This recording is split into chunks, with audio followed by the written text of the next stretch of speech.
It's been 1 month since a man was shot and killed in Portsmouth, and police have not released any information on a possible suspect. Today, the family told 10 on Your Side's Aesia Toliver of their plans to honor his memory with an empowerment fund.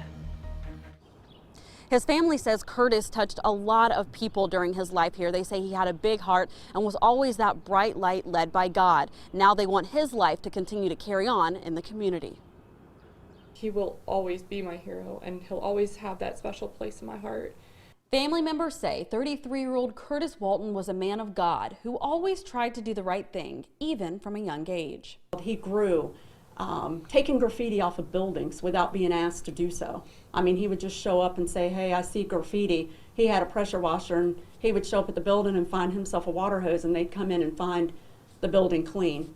Walton loved to run and garden, but mostly lend a helping hand to those who needed it most.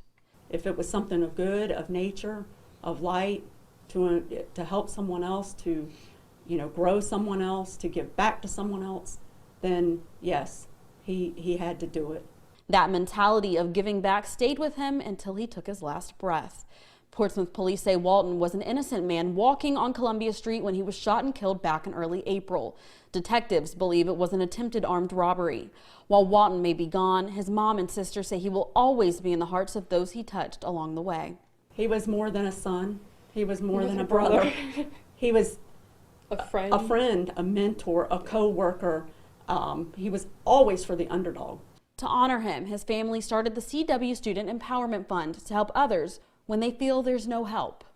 There's still one more person that his legacy and his life is going to live on in.